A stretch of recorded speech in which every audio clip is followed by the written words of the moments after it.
will convert your children. Happens bit by bit, quietly and subtly, and you will barely notice it. You can keep him from disco, warn about San Francisco, make him wear pleated pants, we don't care. We'll convert your children, we'll make them tolerant and fair.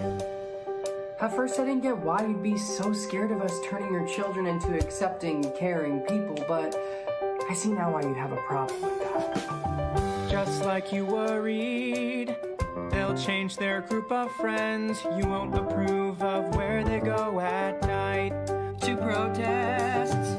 Oh, and you'll be disgusted. So gross. When they start finding things online that you've kept far from their sight. Like information. Guess what? You'll still be alright. We'll convert your children, yes we will. Reaching one and all, there's really no escaping it. 'Cause even grandma likes RuPaul. And the world's getting kinder. Gen Z's gayer than Grindr. Learn to love, learn to vogue, face your fate. We'll convert your children. Someone's gotta teach them not to hate. We're coming for them. We're coming for your children. Happy 4th of July, everyone. Happy Freedom Day. Thank you, Tom Hanks. Your sacrifice was not in vain. We salute you. I'll get back to the choir, my friends. I'll get back to the choir. I just needed an intro song. A nice, comfortable intro song to start the stream off on the right foot so that everyone on YouTube knows that I love homosexuals in the state of Israel more than anyone else alive. I would sacrifice 100,000, 1,000,000, 10 million American soldiers to defend Israel and gay rights. I genuinely, from the bottom of my heart, see it as the #1 priority, not just of all freedom-loving people, but of the entire human race. I received a strike for hate speech last week. I don't know why. There wasn't like an actual timestamp in my video so I could see what I would said. It's just like a general strike applied at random. But it's probably deserved because even though we all try our best every day to love Israel and gay people and the LGBTQIAP plus every day, we can always improve. We can always take time to reflect on these situations and elevate ourselves. I just realized that we are at half the concurrent viewers that we usually are. I wonder if that's because I did not set the stream. Maybe everyone just hates me now. Everyone says, this Josh guy, that last stream I watched, that was fucking awful. I'm never watching this again. But I don't know. I'm a little bit insecure about this. What do you think happened, guys? Well, to be fair, I didn't set the stream up yesterday. I usually do it like a day in advance and let people set notifications. We'll see if it picks up. It might just be my fault. I'm willing to.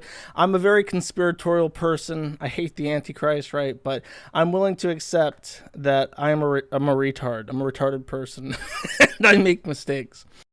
Anyways, plant update. Plant update first, and then I don't have this written out, so I know what to say. But I'll just wing it.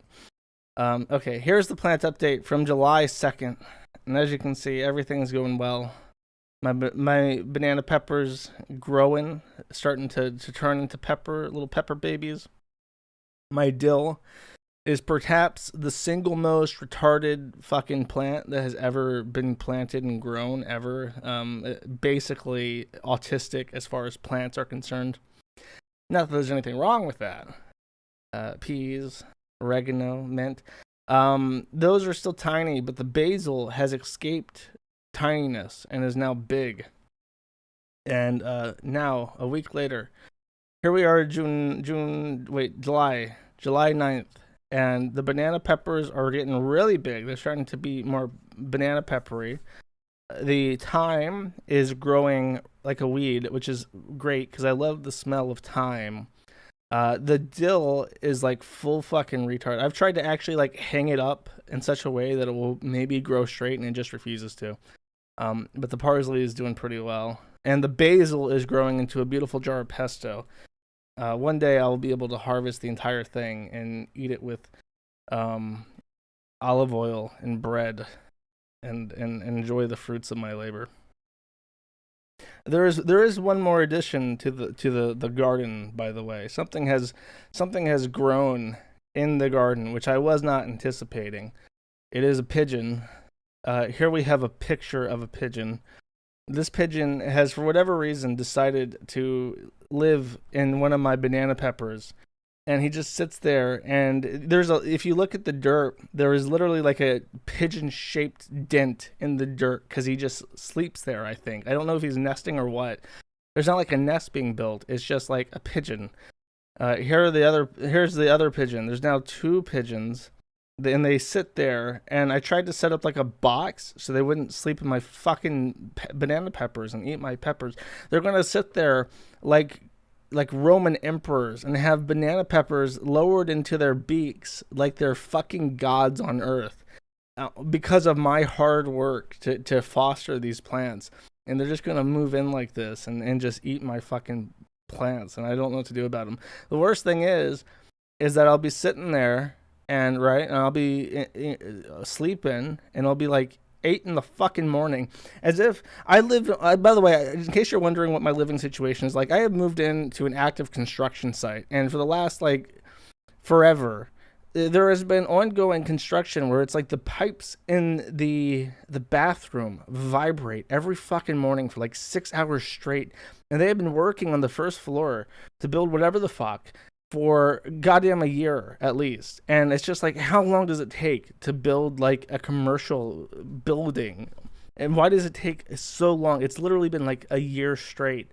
And now, on top of that, I hear every morning, purr, purr, purr, and it drives me fucking mad. It drives me so fucking mad. And I lived somewhere else that had a bunch of pigeons outside the goddamn window that would go purr, every morning, and there was like 100 of them. There was like a random brick wall. I don't know if it was destroyed in a war or whatever, but there was like a random brick wall outside my window, and it served no purpose except allowing 100 pigeons to sit there every morning and go and wake me up at early morning hours, which I as a person am not built for. I do not exist to wake up before the sun is in like the highest position in the sky.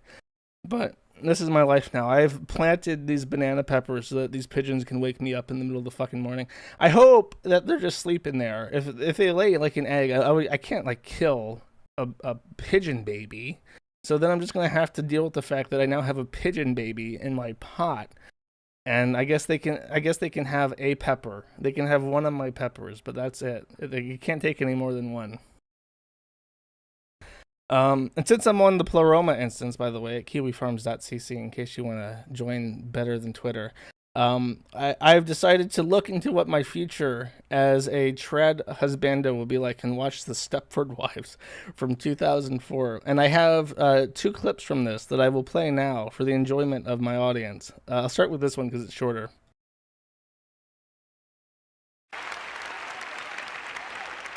Yeah, I've got a great idea for another hot new show. Well, tell it to us. It's called Let's Kill All the Women. I'll play that one first to get the audience on my side after mentioning that I watched the Stepford Wives from 2004. Now I'll play this clip because this is also really inadvertently funny. It is provocative, but it is also inspiring. The Heritage Hills Special Edition Golden Deluxe Treasury of Christmas keepsakes and collectibles. Wait for it. It's coming up. Give it a second, chat. Bear with me. This book said to me, let's celebrate the birth of our Lord Jesus Christ with yarn. Now, Bobby, we all realize you're probably feeling a bit uncomfortable with this week's book because you're, what's the word I'm looking for? New? Scared? Cranky? Jewish. Same thing. But the Heritage Hill series is very inclusive. In fact, there is a whole chapter about Hanukkah. I just love the chapter on pine cones. They're not just for wreaths and centerpieces. You can use pine cones to create a very special Yuletide menorah. Your pine cone snowman could be Jewish. Just add one of those little beanies. Or maybe I could just use hundreds of pine cones to spell out the words Big Jew in letters 15 feet tall in the snow on my front yard.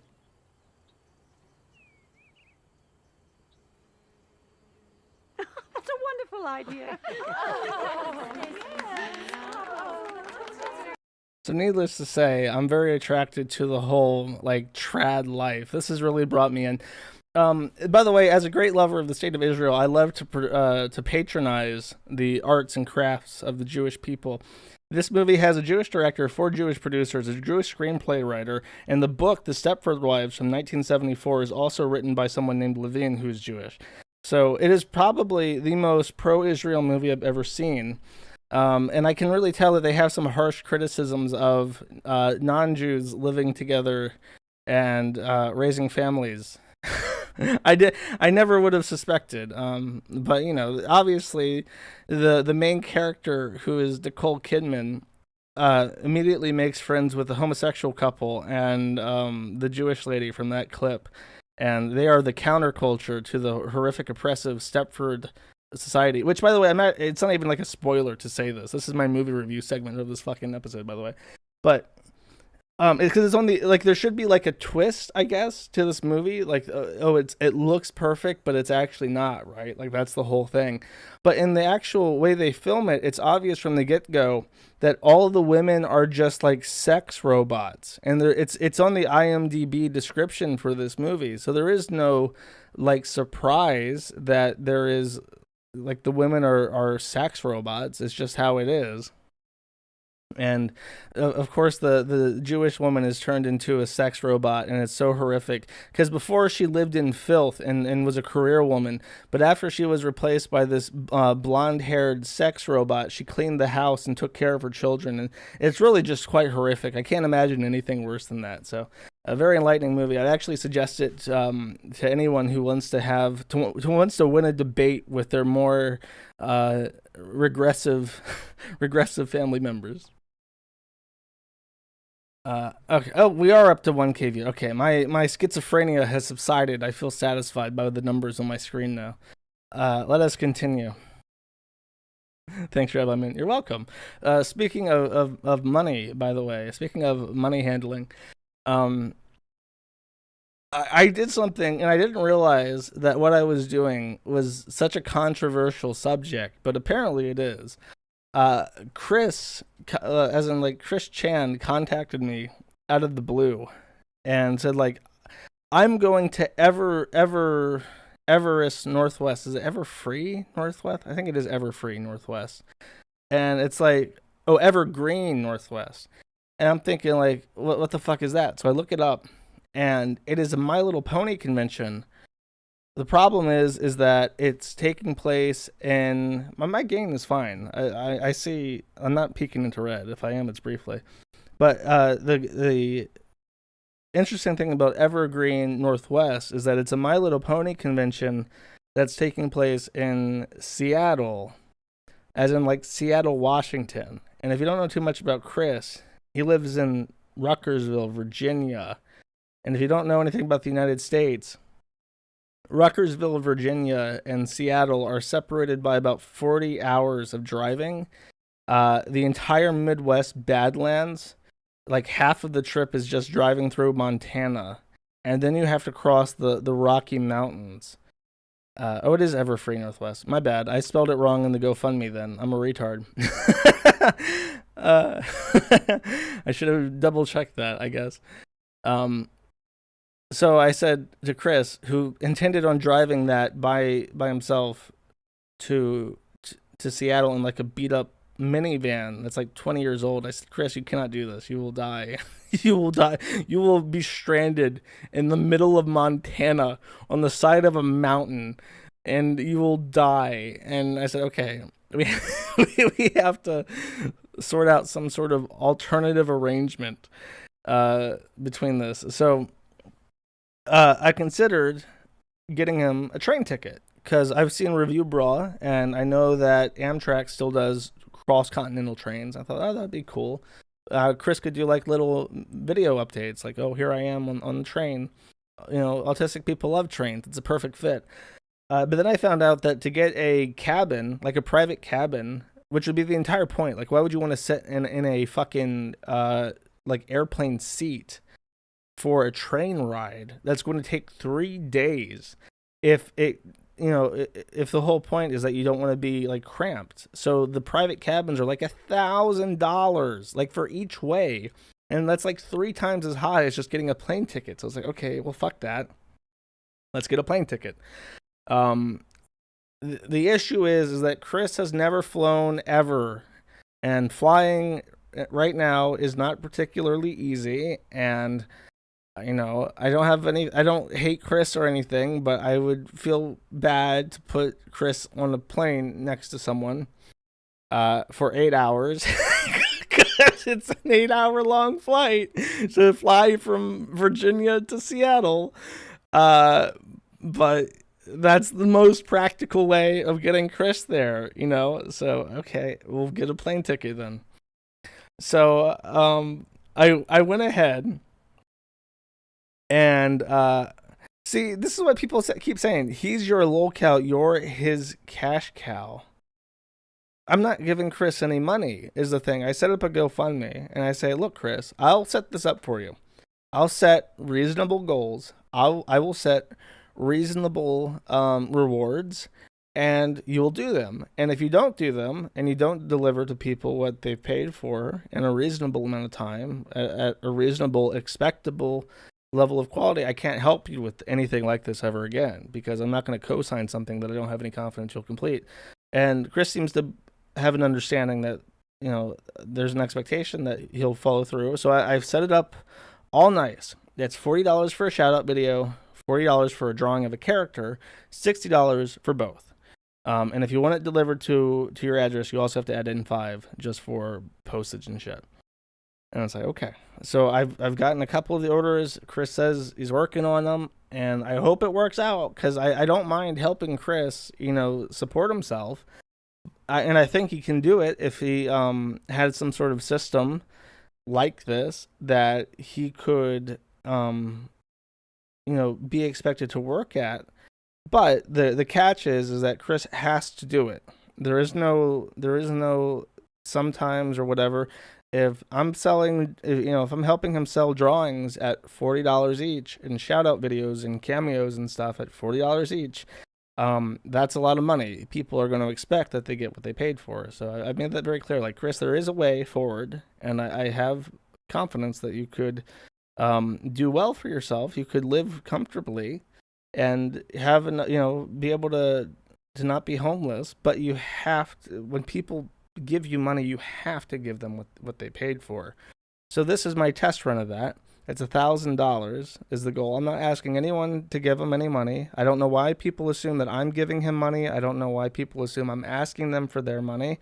If you're listening to this, you're not the target audience. The target audience are the people who really like Chris as a phenomenon and who follow him on Twitter and watch the Geno Samuel videos. And that's a completely separate audience from Matt at the Internet. That's a completely separate audience from the Kiwi Farms. I'm not asking you for your cash. I'm not asking you to donate to Chris. This is to see if Chris can establish a business relationship with people who do like him and do want him to do well. And people get angry at me, and it's like, I don't understand, you know, your anger. People say to Chris constantly, Chris, get a job. Well, this is what a job looks like. You especially when you're self-employed, you put out a product and if people buy it, you fulfill the product. And if you're doing a good job, you'll be able to make enough money doing that. I think he has a better chance of succeeding this way than he does trying to get a job at like Ruby Tuesdays as like a busboy. You know what I mean? I don't think that Chris could ever function in that kind of an environment, because he's already tried. He already tried working at like a Wendy's and stuff. And he got fired from Wendy's because he had an episode with like a little boy who was there, and he scared the little boy and got fired for it, for misconduct. So if Chris is going to work in any capacity, it's going to be working like this, I think. And I really, I just don't understand the anger that some people have towards me for trying to help them.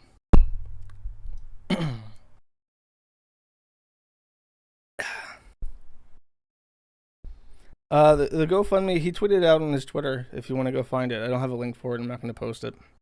And I don't want, like, I'm not asking for, like, Chris's pity bucks. I want people who genuinely want things from him, who are interested in what he does, to want to pay him in exchange for goods and services. I don't want handouts. And a lot of people are opting to. So I'm excited to see if Chris can follow the workload. Basically, I'm hoping that he will surpass expectations with this. And so far, when I asked, like, hey, make a picture, do a drawing to show people what your drawing is like, and he made. I'll throw it up. Actually, I have it here. He drew, when I asked him that, he drew this, and this is Chris as a CPU goddess flying to Seattle. Some exaggeration here. He cannot literally fly to Seattle. He has to pay for a plane ticket like other people. But it is a nice picture. It's exactly what I expected. It wasn't like half-assed or anything. That's how Chris draws. And I also, as a bonus, because I said, draw one that's like a character, so that people know when they buy a character drawing what that looks like. So he drew one of, let me just put it up first before I explain what it is. This is my pony Sona, courtesy of Chris. He has the little Kiwi cutie mark, of course. Just so you know, this was entirely Chris's idea. I do not actually have a pony Sona that I requested he draw. So it's a 100% Chris-inspired pony Sona. And it's like, okay, that's perfect. So that's the image on the GoFundMe. It's like, if you buy a character drawing, you'll get something along these lines. And if you're not willing to expect that, and some variation of that, for better or for worse, because it's Chris, it might be really fucking weird. It might surpass your expectations. It might not be exactly what you wanted. It's kind of like a gacha machine. You're putting in, $40, and hopefully you'll get something you're happy with. Hopefully you'll get something that you're more than happy with. But you might get something really fucking weird too. So consider it a gamble to some extent. And that's the Chris update. Actually, you know what? Before I move on from this, let me just read some of the comments, because the comments on I asked him to make a video too, and he did. The video's on his YouTube channel. My favorite part is where Chris says that he's overpowered, which is a weird way to describe yourself. Overpowered. But the comments are interesting. Bro, get it from Soviet Moxie. So this is like a Soviet communist. Bro, get a job. Money doesn't grow on trees. Let me sort by top, actually. That way I'll make sure I'll get some winners. There's one, it's just a girl named Emily, and she made a post saying, "There is no word in the dictionary that describes my hatred for you." So I replied with the account saying, "You should get a therapist." To which she replied, "You should stop begging for money." To which I replied, "If you beg for money, maybe you could afford a therapist." Is it bad to laugh at your own jokes? Supposedly, right? A lot of people saying, like, why don't you offer commissions or cameos? So it's just like, okay, go look at the GoFundMe. There's offers for commissions and cameos. The most popular comment is, "It has been 0 days since Chris begged for money." Weeaboo Avatar says, "She's so fucking hot." Kelly-chan Kanahashi says, "I'm an artist and I'm not supporting you."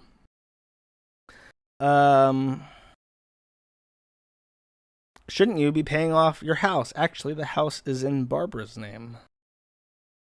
Please don't hug people, especially now. A lot of people said, why not fly there with your godlike powers? Like, You got him. You figured out that Chris can't actually fly. And they actually think that that's like a huge fucking gotcha. I can't even believe it. Chris, you're a goddess. Can't you summon all that money yourself? You need. Oh, this is by Princess Emily too. She left several comments.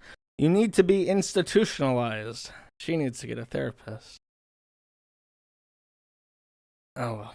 It's actually already halfway at its goal, so I'm sure I can't.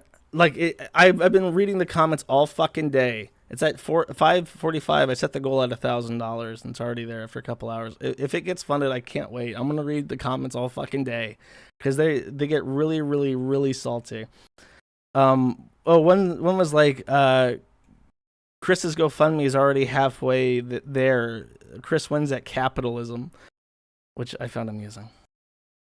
Nolan, the nanny squad, can't protect Big Baby forever. You're gonna leave your mother by herself. She is too old. You know that. Frowny face. Good stuff. I'll give you $20 if you prove to me that you took a shower. Be careful what you ask for, sir. All right. Next. What's next? Sorry, my notes are disjointed today. Today, we'll be talking about sneed-acity. If you've ever heard of Audacity, you already know what sneed-acity is. Let me get a sip of water, actually. Oh, yeah. It is like a dark-skinned pony that glows. Is Chris calling me like a fed? Is that what's happening? Am I being outed? Is the nose exposed? Oy vey. Okay, so a company called, well, there is a software project called Odysee. If you've ever worked with audio in any way, shape, and form, you probably know what Odysee is already. Odysee is very popular. It is a very simple, straightforward, open source, free to use audio and recording editing device, and it's just like a de facto standard for open source audio. And it was recently acquired, as all great open source software projects are, by a private company called Muse. And within 4 days of being acquired by Muse, Odysee adds in telemetry, or telemetry. I guess telemetry is like the British way of saying it, but it sounds fancier. Kind of like how I like to say harassment as harassment. I like the word harassment better, even though I don't like the British. But for telemetry, if you don't know, is when your computer program sends like phones home. It calls a like a remote server, and it gives details about how it's being used, if it crashes, what the crash was, that kind of stuff. And it's pretty standard these days. It's like more and more people are adding telemetry to programs to get feedback. Windows, like that's the big thing about Windows. A lot of people like to use Windows 8 or Windows 7 or whatever still, because Windows 10 and especially Windows 11 are just like rigged with like 40 different kinds of telemetry and advertising data and all sorts of shit. That nobody should ever want to have their computer, their operating system spying on them with. So naturally, when this telemetry is being added to Odysee, there's a big outrage, and I'll read a message from the Odysee repo on GitHub. Hi everyone, I'm going to describe the actions we propose to take to address the concerns raised about PR 835, opt-in telemetry using Google and Yandex as third-party host. The main issue here was a pull request to add a thing that looks like this, saying like, do you consent to help us improve Odysee by sending anonymous analytics data? That is a telemetry consent, and a lot. I'm sure you see it all the fucking times. I open a video game now, and it's like, do you want to help us make this video game better? Do you opt in for telemetry? And it's like, fuck off. But the reaction to this was extremely, overwhelmingly negative. You see down here that there are 249 thumbs up, and 4,000 or 3,425 thumbs down. So for every thumbs up, there was what's that, like 15 thumbs down. So overwhelmingly people who saw this said, fuck this. This company buys this product and immediately starts to add this bullshit, which we never had in Audacity, never needed in Audacity, and do not want in Audacity.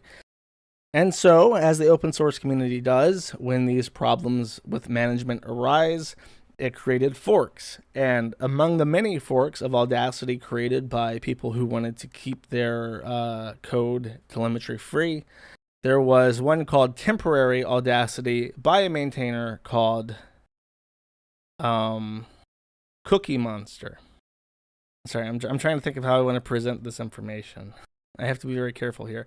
So Temporary Audacity is now called Tenacity, and that's because Cookie Monster wanted to rename the project, and so in the fair and free spirit of open source software, created a poll asking people, what do you want to name our new Temporary Audacity? And one of the options on the poll, suggested by a commenter responding to the issue, was Sneed-acity.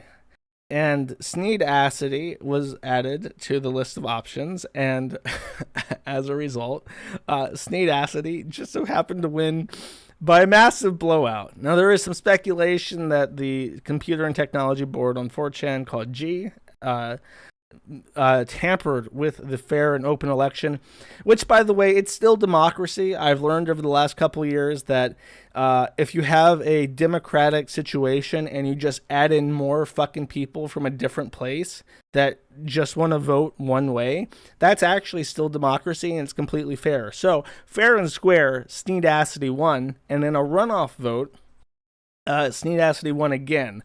Now, the Cookie Monster did not want to name the project Sneed-acity. He did not expect Sneed-acity to have the kind of blue-collar support, the silent white majority vote, which it enjoyed. And so he threw a bit of a fit, and he released a statement in the following days, alleging quite a bit. As there is an archive here, Audacity fork maintainer quits after alleged harassment by 4chan losers who took issue with Tenacity name. Pseudonymous engineer claims people were coming to his house. Oh boy, that is a bit of a scary thing. So let me just read his statement. Disclaimer. Oh, sorry, his name is Cookie Engineer, not Cookie Monster. Disclaimer. I really thought long about this, and I haven't slept in 2 days due to ongoing harassments of 4chan. At first, people were literally arriving at my place of living, where they knocked on my doors and windows to scare us. I am hereby officially stepping down as maintainer of this project. 4chan thinks I cannot code C, so they win. 4chan thinks I'm unfit to lead this project, so they win. 4chan successfully bullied me out in order to have their fucked up Sneed-acity fork. A fork that was finally created with blood, quite literally. I give up, I don't care. The safety of my family is worth more. Oh, let me put this on the screen, actually. The safety of my family is worth more than an open source project. They found out my address via a YouTube video where someone was posting my nickname combined with my real legal name, which meanwhile got taken down due to my asking. The incident report happened shortly after 11 p.m. Central European Daylight Time today, and the police took over this case. I will discuss this further in our private as of now communication channels with other people that helped out here so far, and what will let you know of a successor. Please, if you have the time, report the github.com/sneedsfeedandseed/Sneed-acity project to GitHub as a hate speech, violent, and harassment insinuating project. Report every single member contributing to this fork because they were part of the harassment movement against me and my family. They are cyber terrorists, not cringe cancel kiddos. They physically tried to harm me in real life, and this has gotten out of hand. 4chan people made up stories about me posting here, posting there, faking screenshots, calling out even themselves as cookie faggot. That's a quote, by the way, YouTube. Don't you dare. Because they cannot verify any source of information they use as source of truth for their executive actions. I never posted on 4chan, and I never will. This website is the most disgusting place in the whole world. Hey now. I think that another website is more disgusting. And I think all people that are active in G should be put in jail and ashamed of themselves for making the world a worse place than it already is. They are physically harming people in real life. Beware of anything you do before trying to do the right thing.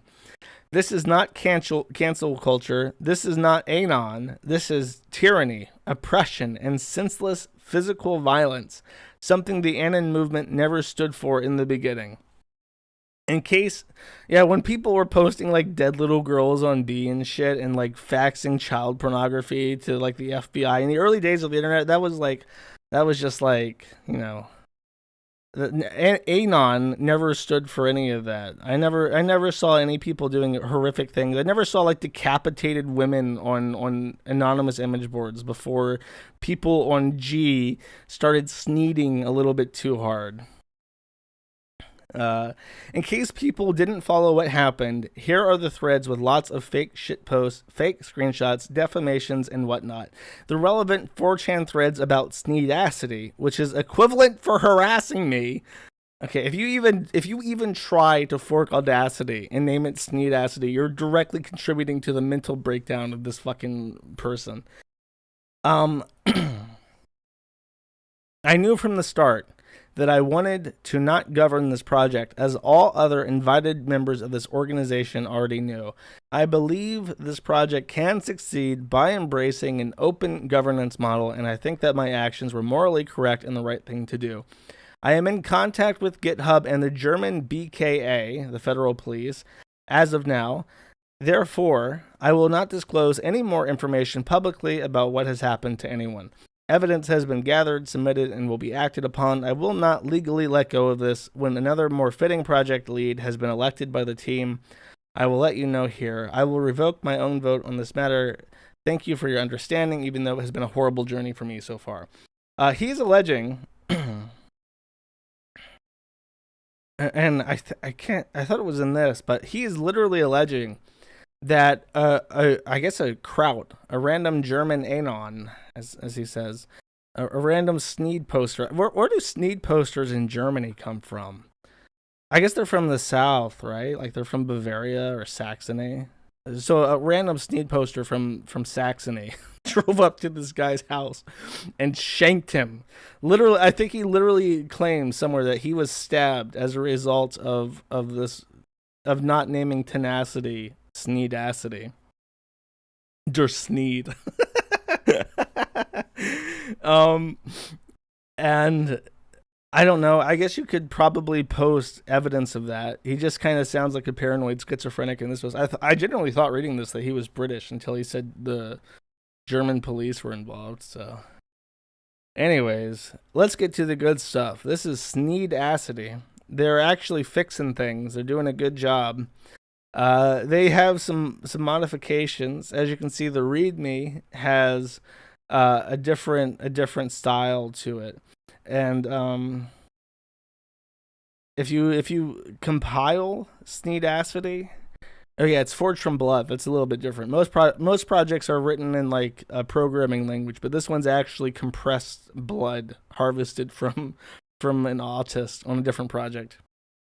So, are these files really called .docs? What the fuck? Is that in the original project? Yeah, they're there too. Oh my god, they have .docs files in sneedacity. Well, this is proof of doxing right here. I see a nographs.docs, a sneedacity.docs. This is all the evidence that GitHub should need to dig down this project. If you boot up Sneedacity, the Audacity logo has like a check hat on it. So really just a wonderful project here that they're working hard on fixing issues. See, there's lots of issues. There's pull requests, all being managed professionally without being stabbed by or reporting to the German police. Docs is an auto-document source file. Well, the more you know.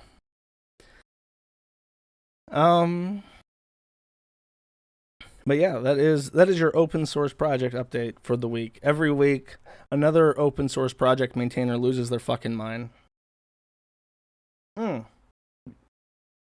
Since I'm thinking of it, oh god, this is a weird story.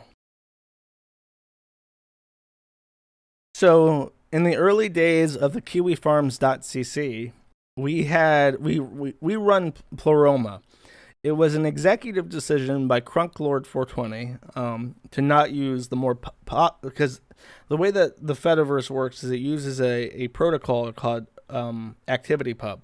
An ActivityPub is not a specific application; it's like a design spec. So as long as your program follows the ActivityPub design spec, you can write it in whatever language you want. You can change it however you want. It just has to do these specific things to be ActivityPub. So Mastodon is a ActivityPub front end and back end written in PHP. Pleroma, which we use on kiwifarms.cc, is written in JavaScript entirely.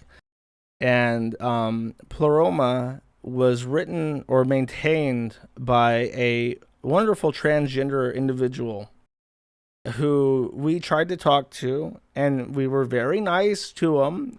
I don't think anyone was mean to him, but a lot of people on their side who basically the origins of the Fediverse is that they wanted a more woke Twitter. They wanted a place without Nazis. They literally, the whole driving purpose of Mastodon was to make a Twitter without Nazis, basically, which is just ridiculous. Twitter is as fucking sanitized as you could ever hope for. So they make this open source project where anyone can talk to anyone on the internet. And of course, it gets co-opted by the people who are actually being censored, which is people who say anything that's not completely 100% kosher. And surprise, surprise, we have issues with them. And this project manager quits open source like entirely, gives up entirely on the Fediverse, gives up entirely on Pleroma. I think Pleroma is now managed by like Grant Lynham, who is like a turf icon guy from the UK. And to this day, I can't remember. I think their name was Kenai or something. It was like a bunny. And as like their icon. And to this day, they're on Twitter bitching about how the Kiwi Farms ruined open source for them and how it should be shut down, and how open source is a lost cause because if you make things open source and don't control it with an iron fist, then it will be used by the far right and ruined.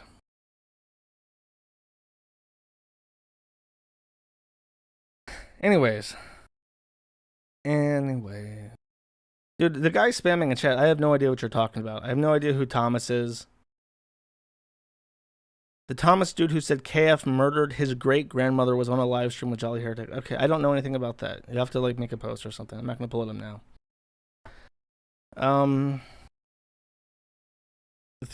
Okay, Ralph as well is having drama. I can actually talk about this because there's no video involved. So Ralph, in his infinite wisdom, and I guess I'll hide this because I see a phone number, and I don't want to put a phone number out there and get dinged. But Ralph, in his infinite wisdom, has an issue with Matthew Vickers, who is the father of his baby's mama. And there's a similar Chris-style adventure happening with Ralph. For Chris wants to go to Seattle from Virginia to attend a Brony convention. And that will cost like $2,000 tops, considering all expenses.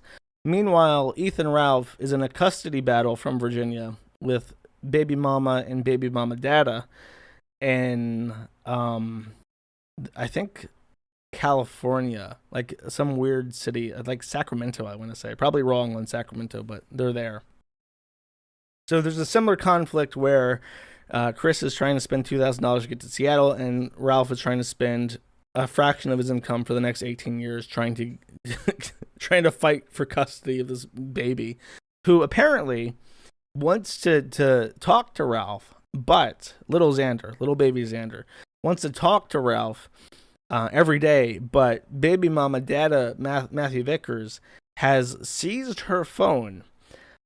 Faith Vickers, the baby mama, is a adult. She's like 20 now. Like, she's either 19 or 20. She's a full-grown fucking adult who could easily leave her father's house at any time she chooses and take her kid with her. She has no obligation whatsoever to stay in California. But there's somehow this drama. Ralph is posting messages from Matthew Vickers on Twitter in a fit of rage. By the way, when he was having his little tantrum, talking about how the forum is like stalking and harassing his unborn baby, and saying that that I use the forum as like a personal army against him, because I'm so invested in harming Ralph. I really have to do everything in my power to set him back, even a little bit. While he's doing that, he's actively posting the text messages from his stepfather. Not stepfather. What do you call? I guess stepfather. No, father-in-law. That's the word. his father-in-laws. Well, they're not married, but if they were married, it would be a father-in-law. Anyways, it doesn't matter. Baby mama dada Matthew Vickers posting his text messages on Twitter. To try and personal army against him, because he's including the fucking like phone number and everything. It's your call, California coin merchant. Give Faith internet access back, or we're gonna have a special kill stream tomorrow evening. Do as I say. I am going to extort you. Do as I say, or I'm going to slander you on my fucking bullshit retarded live stream that nobody fucking watches. He says in the messages to Matthew Vickers, I'm sure my old man will have a chuckle when he looks down that day. Be well. How's it going, big guy? He says. Matthew replies, do not contact me unless you need instructions on how to return Faith's property. You worthless, stupid drunk. To which Ralph replies, I'll tell you what I told your wife. You can either let Faith talk to me with baby, as she has every day since December, or we can put this all out into the public sphere tomorrow evening. That is literal textbook extortion. I would here's my offer. I'm gonna subvert Ralph here. I'm gonna destroy Ralph with my kind offer. I am willing to testify that Ralph's audience is vicious and insane, and Ralph himself is vicious and insane, and a normal person could construe this as extortion. I'll tell you what I told your wife. You can let Faith talk to me with baby, as she has every day since December, or we can throw this out into the public sphere tomorrow evening. I'd like reasonable heads to prevail. Do as I say. But if you persist in this manner, that's what's going to happen. The fake letter you had her sign, the fake charges you out her up to, the works, it's all coming out. The photos she's been sending me daily. Now, we don't have to do this. It's your call, but it's going to happen if you don't do the right thing. And he deleted them, because of course he did. And then puts out more tweets in reply. The trolls have this idea. I haven't seen my son. I have, actually. I've seen him every day since he's been born. His mother, Faith, sent me pics and kept me updated daily. I've talked to him many times. He's a newborn, but okay. Tonight, her parents have apparently confiscated her phone. Again, I've talked to Faith every day since December. Tonight, her account was deleted, and her father is refusing to let me speak to her or my son. He's a controlling snake, and I have a lot more evidence on that score. I also have a ton of pictures of my baby Xander. He says Alexander, but it's actually named Xander. I'm not going to put any of this out at this point. The reason we haven't is because of the stalkers out there. It's funny how when you put everything out into the public sphere and people talk about it, that's stalking. But if he puts everything out into the public sphere and people talk about it, but they do things that he likes, like make Matthew Vickers upset, then it's not stalking. It's actually totally normal and fine behavior. But when you tweet this shit and people make fun of it, that's stalking and harassment. But the truth is, the most dangerous person to him is grandfather Matthew Vickers. So Matthew Vickers, the grandfather, is more dangerous than the Kiwi farms, which is probably true because Matthew Vickers has physical access to him, and the Kiwi farms can only see what is posted by Ethan Ralph directly on the fucking internet. This does not have a phone number, so I'll put the screen back up. Vickers says, remember to get your facts straight. My civil attorney has been looking for an excuse, and since nothing you've said above is true, defamation is fun. He should be going for extortion already. Remember when I told you the day was going to come when Yo understood how I kicked your ass so thoroughly? This is that day, Vickers. Your daughter hates you and tells me that all the time. We laughed at you, moron. I'm laughing now, and you're going to lose. No one likes a snake of your sort. You should know by now, in more ways than one, you can't abort the retort. That is the cringiest fucking thing I could ever imagine saying. That's like, I don't even want to put it into words. I don't even want to like articulate how fucking cringy that is. It's like me bringing up, like if I got some chick pregnant and then I told her dad that you can't take down the Kiwi farms. Like it makes my blood run cold. I get like chills. I'm literally breaking out into a cold sweat thinking of this horrific reality that I'm imagining Ralph is in right now. We're to the point where on the phone with the father of his baby's mother, telling him you can't abort the retort. That's all he has to throw at him. That's the crown of his entire life, and nothing matters to him more than you can't abort the retort. Ooh. It literally does. I can feel it. I'm in a hot ass fucking room, but all of a sudden, my blood is ice cold. I had to delete the original tweet. Don't harass anyone. I don't encourage that. He's looking for bullshit to make up or spin, so I had to edit out the numbers. He censored the screenshot. Ralph knows damn well that he put that out there so that the tweets would be archived on the Kiwi farms and Vickers' number would be out there. So he can then backtrack it and say that he didn't mean to do that. Here's the second censored screenshot, because I'm not hiding anything, and a photo of Faith and Xander from this week. So there is a picture of the baby, because he has to show that off, and I don't know who that's supposed to be, like the picture of. Is that like his Snapchat picture? Is that thing? That looks like Nick Rekieta.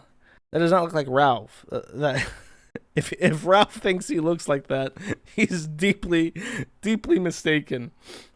Faith, you don't have to listen to this bully. A lot of people would help you get away from this creep. I have plenty of resources myself. We'll see what happens, but I want the world to know that this scumbag Vickers is really up to. I'll talk tomorrow. Sad situation. He really is like helpless, where he has to like beg his audience from the kill stream, please help me. My child bride has been grounded. my high school age girlfriend is not allowed to come out on dates anymore because she's grounded, and I need the help of the internet to reverse this executive parental decision and allow me access to my son. Please, internet, please, Ralph Nails, help me out. I'm in some fucking dire straits there. Beautiful. When I made my little post, my little diary post on the Kiwi Farms, talking about how I'm turning 30 in a couple years and I feel like my life should be progressing to the next stage, I never thought that this would be the outcome. It really is like a fucking butterfly effect. You make one little post, you think your ideas, you write them down, you go, mwah, goodbye ideas, you send them out there on the internet, and then all of a sudden, you know, Ethan Ralph has spawned a demon child who is on lockdown because his coin merchant grandfather has denied his mother access to the internet because she's grounded. Wonderful. Excellent. Perfect. Astounding. All right. Now, let's continue that song as I promised. Your children will work to convert all their sisters and brothers. Then soon we're almost certain your kids will start converting you. The gay agenda is coming home.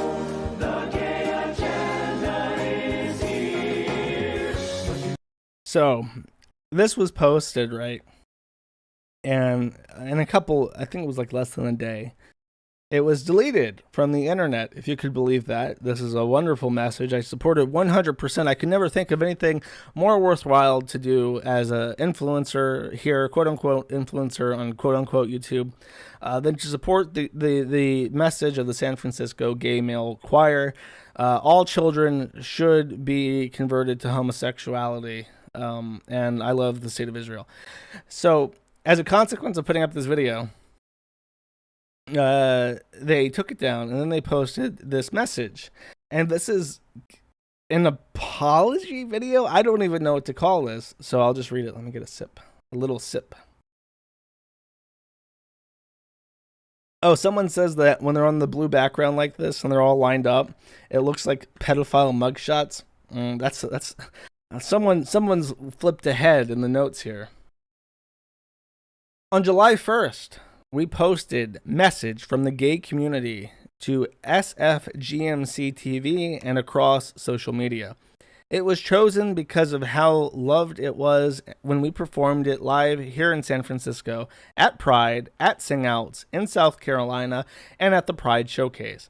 This piece was commissioned by the Oakland Symphony, who shared it with us. So, like, this what you just heard was applauded, loved in San Francisco at Pride, Singouts, South Carolina, the Pride Showcase, and was commissioned directly by the Oakland Symphony. So keep that in mind.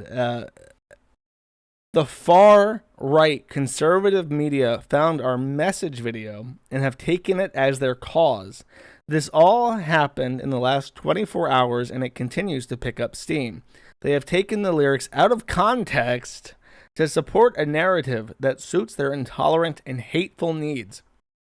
It is obvious the tongue-in-cheek humor is lost on many.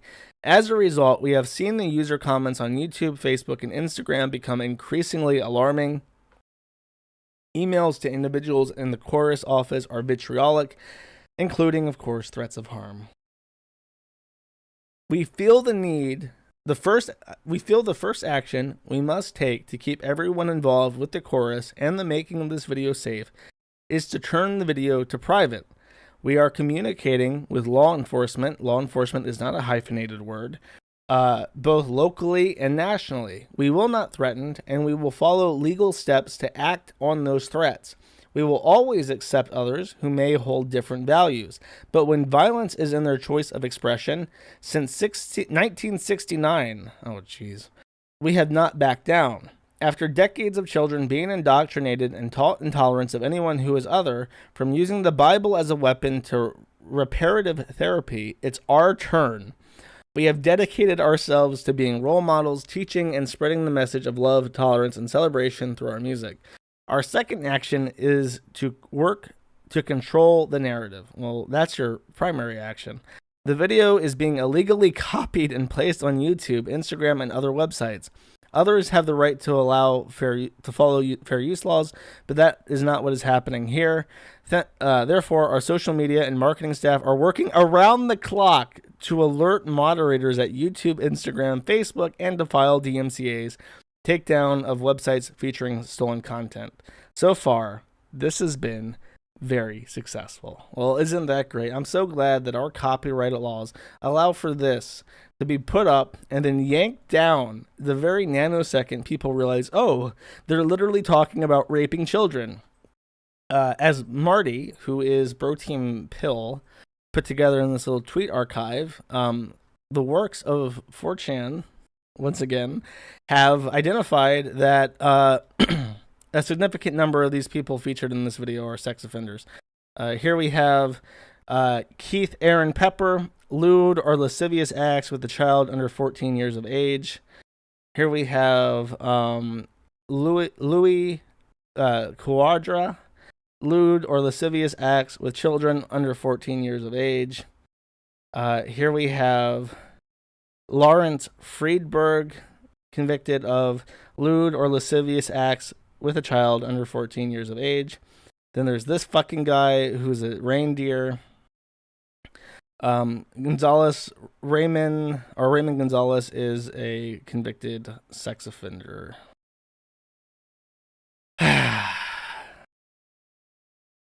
So they are coming for your children, I guess, is the lesson here. I'm really glad that we can't even talk about this, really, because if you talk about it, you're going to get banned. If you identify that these people are sex predators, you're going to get banned. And what I really love about this message is something that I wrote about this week, actually. It says here, we will not be threatened, and we will follow legal steps to act on those threats. Since 1969, we have not backed down. And nobody except the extremely oppressed LGBTQIA+ and the extremely oppressed Jewish and black communities in the U.S. have the fucking audacity, tenacity, and sneedacity to reply to these outrage mobs by saying, we will not be threatened, we will follow all legal steps, and we do not back down. Only the oppressed minorities in our country have the sneedacity to say that. But everybody else, oh no, we're being called bad words. Sure, we haven't actually done anything wrong, but we should probably just pull the plug on it. I mean, we don't want to get in trouble by saying bad words on the internet. We better just fucking shut it down as quickly as possible. We don't want to look like bad people. Meanwhile, when the tables are turned and you have actual pedophiles singing about how they're coming for your children, literally word for word, we are coming to convert your children, quote, sex offending pedophiles, they say, sorry, sweetie, but we don't back down. Our method of tolerance is going to trump your Bible and reparative therapy, and violence is not the way. We are communicating with law-enforcement right now. But it drives me fucking crazy, because every time I see something, I just think, like, if the tables were turned, it wouldn't be this way. Like, it's like such a boomer thing to say. Like, if it was the other way, it wouldn't play out like this. Like, yeah, every time. If the races were different, if the races were changed, it wouldn't be this way. If the genders were changed, it wouldn't be this way. If they were trans and the other person wasn't, it wouldn't be this way. If they weren't raping kids, it wouldn't be this way. But it always is that way when you look at it like that. It always is inherently fucking unfair, and yet they claim oppression, yet they get millions and billions of dollars in fucking funds from the government and from non-GM and NGOs and private charity. And they still claim that they are the fringes of society, holding on by a thread that could be taken away at any time. And it frustrates me so much. I wrote an article.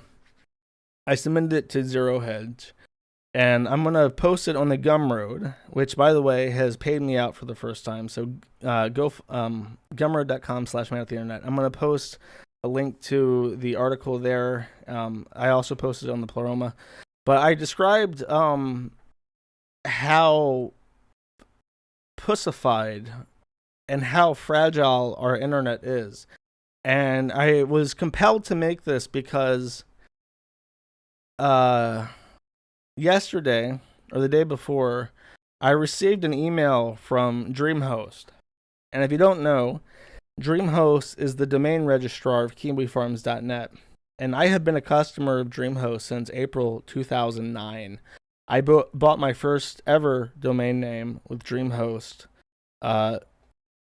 over 10 years ago, right? About 12 years ago when I was 16. And I've been a customer of them, and they've been with the forum since its inception. I've registered every domain with them pretty much. And they sent me an email saying that you have to move. We're not going to give you a reason why. You violated our terms of service in some vague way. And you have 14 days to get everything off our service, or we will simply delete it after 14 days. So that's a hard one. That's a hard one to throw at me because I have a couple options, and none of them are particularly good. The first one is to move KiwiFarms.net to another domain registrar. And the issue with just doing that and like picking a company at random, like Amazon does domains, Google does domains. There's like 1,001 domain registrars out there I could theoretically move KiwiFarms.net to. The issue with doing that at random is that those registrars could not be as nice as DreamHost and say, you just dumped this fucking hot potato in our lap, and we're not going to give it back to you. We're not going to give you 14 days. We're just deleting it right now. So that would be a risk. And if I put it on something like Google, and then Google says, actually, we're going to delete your entire fucking Google account, including your Google Drive and your cloud VPS stuff and your Gmail account, that's a thing that happens too. And that happened to some 8chan guys and guys involved with TDS and stuff. So I'm afraid to do that. The second option would be I could become my own domain registrar. And that is a thing, but the issue is to become a domain registrar, you need $75,000 of liquidity in your company. You need to pay $3,500 up front, and you have to pay $4,000 annually for the right to be a registrar. And even then, it's not a guarantee that you'll be given permission by ICANN and VeriSign to be a domain registrar. The other option is to put it on Cloudflare. I have significant trust in Cloudflare not to delete my domain randomly because they are also the DDoS mitigator. The issue with putting the domain on Cloudflare, as like 4chan.org is on, is that right now, when the outrage mob is outraged, they complain to both DreamHost and Cloudflare.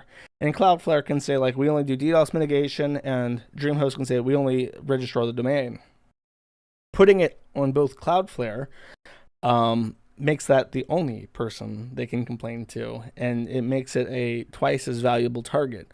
So for the interim, I have moved all the domains that I can, either to the safe ones I'm moving to a different registrar, but the riskier ones associated with locale email and the Kiwi farms, I'm moving to Cloudflare. And this isn't private information. It's something you can look up in 30 seconds if you wanted to. But it concerns me because I really can't keep this up forever.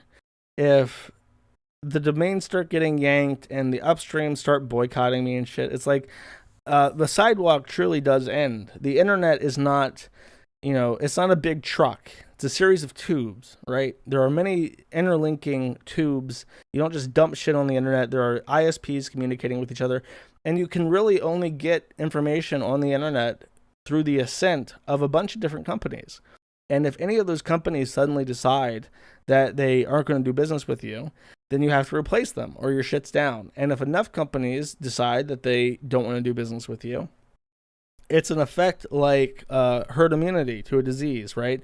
You have a controversial thing, and by being removed from so many different companies, the internet really can't get messages to and from your servers, even if you have a stable up host or upstream, because you need some peers to connect from point A to point B. So I have concerns, and that's what the article is about. And I'm not trying to be all doom or pilled about it. I try to be very rational and sit down and evaluate things for what they are. But even solutions like just move it to Russia. Well, Russia has its own problems, Russia isn't the end-all be-all, and it has its own local governance. I'm still getting fucking emails from Roskomnadzor about the ho-ho Holocaust. And supposedly, if you want to host in Russia and host something like 2chan, or it's called something else like Dvichka or something in Russian, but if you want that, you have to know people. You have to know people. You have to pay off government officials. You have to be in kosher with the government somehow. And it's just I don't want to do that. I really don't want to do that. There's a saying by Dwight D. Eisenhower, which is going to be kind of cringe to quote, but it's, whatever America wishes to come to pass in the rest of the world must first come to pass in the heart of America. I don't believe at this point in time that it's possible to offload the responsibility of our freedom of speech and our internet to Russia. If we just yield that and say okay, we're going to put all our controversial sites onto Tor, we're going to dump our internet into Russia and Taiwan and Serbia, then we'll lose it all eventually. It's because it has to be a tooth and nail fight here. We have to be like the San Francisco gay man's choir and say, no, your bullshit is fucking stupid and gay, and we're not gonna fucking do that, and shut the fuck up, we don't care. And Matthew Prince is the guy who owns Cloudflare. And he says that, not in those words, of course. I'm sure he's very nice and polite and says, sorry, we just don't do that without a court order. We have business interests, not censoring people. But Matthew Prince is one guy in Silicon Valley. He's an outlier. He's a significant outlier.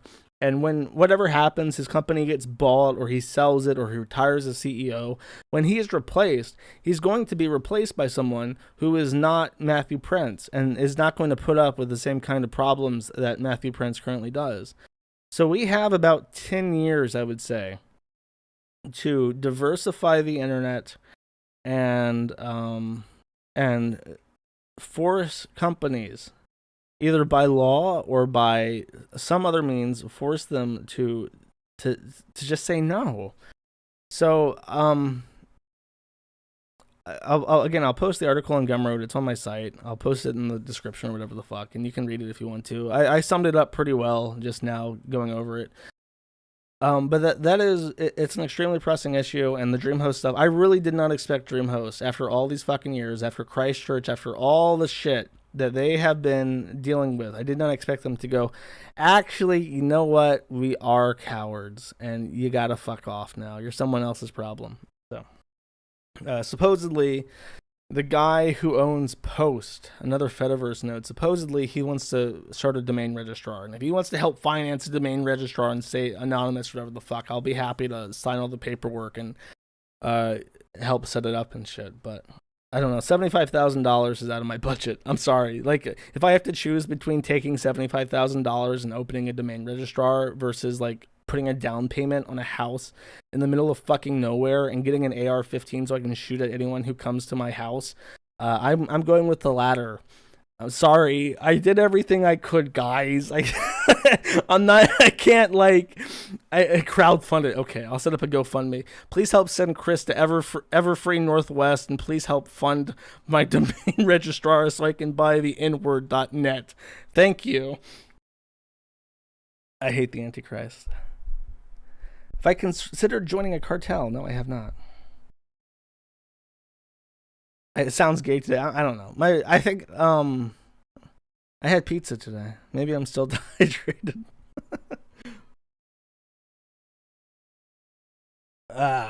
Okay. Next, let's find some uplifting news. Of course. You know what?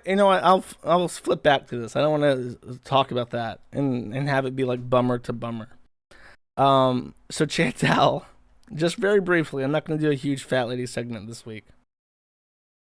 She made a post on her community thing saying, "Hey guys, I'm going through a really rough time and I need a couple days to deal with some difficult things. XO." Followed up by, "My family is taking me to the ER, and I have an appointment tomorrow for addiction help. I'm sorry I had lied to you all. I was in so much denial about having a problem. I will be back and do an update when I'm feeling better." And then they posted this follow-up message saying, oh, jeez, let me get another sip. "Okay. As I am laying in bed, waiting on test results, I need to clear some things up because there are so many lies going around because of reaction channels twisting things and making up stupid conspiracies. Honestly, sure, hate comes with the territory of being a public figure, but I can still observe and say that some people and their comments are vile. I took this pic for proof and not for attention. I don't tell you all my real human problems for attention. Yes, because I love being an addict and I did it all for attention." This is her picture. This is her proof that she is fat and in a hospital for a Coke. Which, by the way, if you missed the thing I talked about last week, she is now addicted to Coke and had a bit of a cry about it on stream. "My weight loss did start with Ozempic." And if you don't remember, she takes Ozempic as a diabetes medication, which has the side effect of reducing your appetite. So she's been losing weight because she doesn't feel hungry anymore. It made me not hungry, so because I didn't address my food addiction, I believe a transfer of addiction occurred. So I did lose a good 50 pounds or so from being on Ozempic and not substance abuse. That is bullshit. If you're taking Coke, you are losing weight. You're losing weight because of it. Because it makes your heart beat faster, raises your metabolism. I will continue to try and maintain weight loss and do it healthier. People saying I don't have a right to say anything about my weight loss because it is from Ozempic have a skewed thinking process. It is a tool like any other weight loss tool. I started using only approximately 2 months ago and not 6 or more. And the reason why she brings that up is because a lot of people are saying that cocaine is not very addictive and you have to be taking it for a long time for it to become addictive. She continues, that is all bullshit and lies, and it is ironic and hypocritical for these moronic reaction channels to accuse me of lying about everything, yet people believe their lies. Okay, there is no trap house on Marrier Ave. People are literally dumb. I pulled over on that street because I was going to Burger King. Nice detective work. I relapsed. I guess people thought she was going to a crack house because she like randomly pulled over her car on the side of the road. I relapsed last night, the day before I did not use, so when all you people thought I did on that one live stream, I hadn't actually that morning. I did the day before, though. I don't owe anyone any information. If I want to keep certain things private from now, I have a right to do so. I don't have to justify myself or to anyone about anything. Believe me, what you want. In the end, this has no impact on my life. Yet she chooses to fucking, whatever, chooses to respond to all this shit. I'm a huge mess right now, but tomorrow is a new day. Today is the current day. But today is a new day. Today I'm choosing to get help and keep trying to work on myself. One day we will Eurobees, which is her term for going to Europe and fucking every guy that will willingly fuck her in the continent. And I will starve all you bitches of using my messy life for content. I came to the ER because I have several medical conditions you all know about. And she goes to the ER like every week, so this isn't like a new phenomenon. Yes, I have been neglecting my health. When you're at your lowest and depressed, blah, blah, blah. I had bad chest pain. I just wanted to make sure I didn't have any serious health issues for abusing drugs. I have an appointment with Intake tomorrow and insurance-covered help for addiction. I did not have access to this program as a food addict. I like making numbered lists. If you are here to shame me for whatever reason, I will block you. Someone is barfing and farting in the room next to me. I will be staying with someone, unlucky number, and who the F has the nerve to claim I am faking addiction? So there you go. Haters owned. Foodie Beauty is addicted to cocaine. Don't you dare say otherwise. She is 100% a crack addict. And all the fucking haters making shit up about her and saying she isn't actually totally doing blow and is psychologically addicted to the rush of cocaine can shove it up their ass, those fucking parasites. I just love the mental image of like Chantal calling up her mom and be like, Mom, I dated an Egyptian man and now I'm addicted to cocaine. Can you take me to the doctor? And then her mom just has to be like, okay, I'll be right over. We'll take you to the hospital for your cocaine addiction because you date strange Arabs. And yeah, that's the update with Chantal.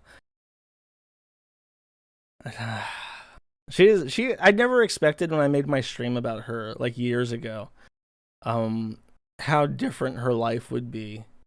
Like 2 years later, she went from like, if you don't remember, my favorite thing about her at that point, and I'll just pull up her thread because it's pretty funny. By the way, if you go to Google and type in Kiwi Farms, it treats it like a porn site and doesn't show any suggestion. It does it on YouTube too. Like you can go to YouTube right now, type in Kiwi Farms, and no suggestions will show up. Here, this one right here. Bam. She made a YouTube video called A Spooky Pasta, I think. And the gimmick of her spooky pasta is that she eats a lot of food while she talks about horrific crimes, like cold case files and stuff. So her meal while doing this one was like just like 10 pounds of cheese, like pure cheese. And she sat there scarfing cheese and talking about a bunch of teenage girls that had been brutally slaughtered and whose murderer had never been identified. And she was featured in like a Jezebel article or something as like this fat bitch is like talking about dead teenagers while eating cheese. Isn't that weird? And it was truly the most remarkable thing she had done at that point. So we photoshopped her into the Last Supper, replacing Jesus Christ and putting up a bunch of cheese on the table. And it's something that if there was like a national portrait gallery or a national museum of like the Kiwi farms, it would have to hang in there somewhere because it really is a centerpiece for the whole community. It's possibly the best introduction you could possibly have to Gentile.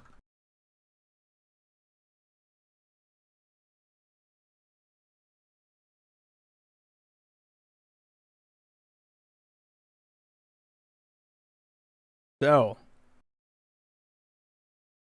I have not watched this full video, but I will watch it with you now. I have some notes prepared to cover this incident, and we'll just go over the best we can. We spa, so you don't. So it's okay. I just want to be clear with you. It's okay.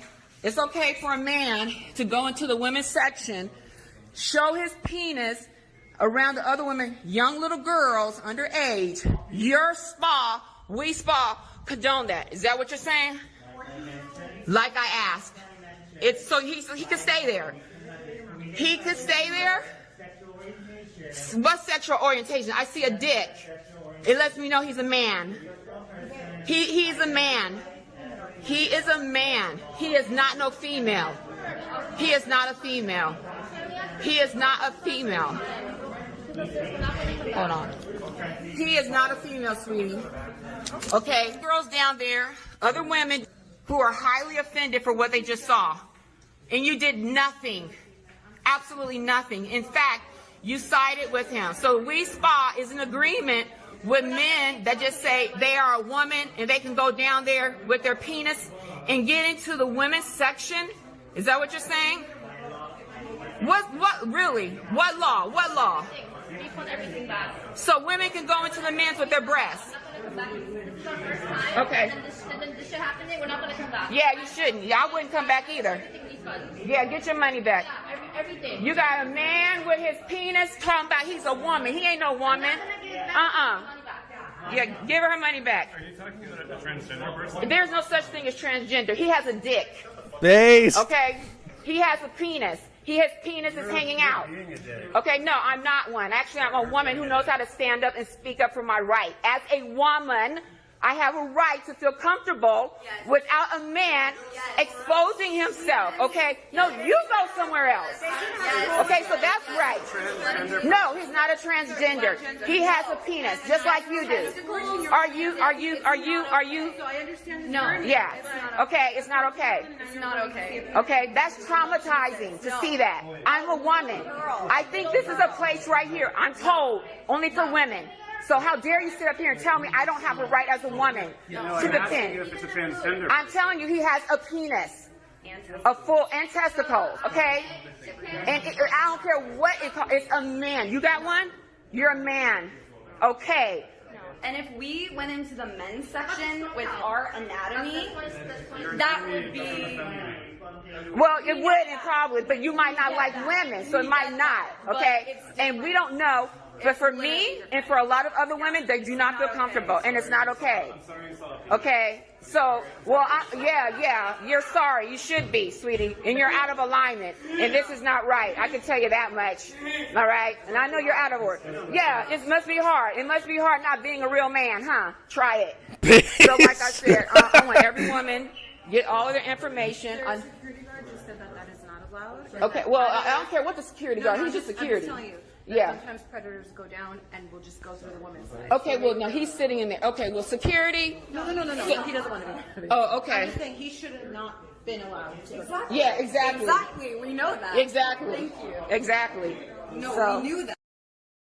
I'm telling you, Tariq Nasheed, you just have to take one step back and stop blaming white people. We can work something out. I have faith for a mixed race America. Well, not like blended America. You can have Louisiana. You'll like the Indians can get North Dakota. We'll take South Dakota. Keep Louisiana. Keep Washington D.C. and Maryland. We'll have Virginia. We can divvy this up. We can find a way to make this work, Tariq Nasheed and Black Lady from this video. We just have to take a step back and negotiate this and find the real enemy to figure this whole post-Civil War mess out. We just never figured this out all the way. Because this is very inspiring. The Asian lady or the Asian guy behind the counter was like, we really can't do too much about this because of local law, because this is in California, where I'm just gonna say, if you live in California right now, fuck you, I hate you. Like, if you're not like a farmer, I guess if you're like a farmer it sucks, but you should be advocating for the 6 Californias. Google 6 Californias. You have to break that shit up. We can make it work. Here's my plan for the 6 Californias. First, we give Louisiana to the black people, and Maryland to the black people, and D.C. to the black people. We'll concede that to the black people. North Dakota and New Mexico to the Indians. Then we'll find a way to split California up 6 ways, so that we'll have 12 new senators, or 10 new senators on top of the existing 2, and we'll make sure that they create 3 Republican and 3 Democrat states, and we'll just be perfect. We'll figure this out. No big deal. We'll make a deal. We'll negotiate. I'm a great negotiator, best negotiator, love to negotiate. I wrote the art of the deal. I can figure this out. Just send me in there. I'll make 6 Californias and sell Louisiana to the black people. We'll figure this out. Trust me. Vote for me. Who gets Alaska? That is white, and that is Orthodox too. You can't go there if you're Catholic. You have to be Orthodox, or you can be Inuit. The Inuits are allowed there too, but only in Fairbanks. Okay, there's more to this. So Black Lady, I'm a terrible negotiator. So Black Lady goes to Reddit, and Black Lady says, "Oh, hell no. I didn't come here to see no dick. Y'all fucking crazy. White people be fucking tripping. I'm out. Peace." And the soy boy comes up and says, "Sir, ma'am, excuse me. You can't do that." Where is this at? Oh, him. So this guy is like a literal soy boy from like Portland, who I guess takes trips to nude Korean spas, I guess. The meme macro says, "If your daughter didn't want to see penis, she shouldn't have been in the women's restroom." Oh, very inspiring words. I wanted to pull up this article from LA Mag, because this is in Los Angeles, of course. Ian Miles Chong retweeted this, which is how it gained traction. WeSpa put out a comment, or rather not WeSpa. WeSpa isn't the only similar space that's had balance accommodating both cis customers and trans customers in various stages of their transition.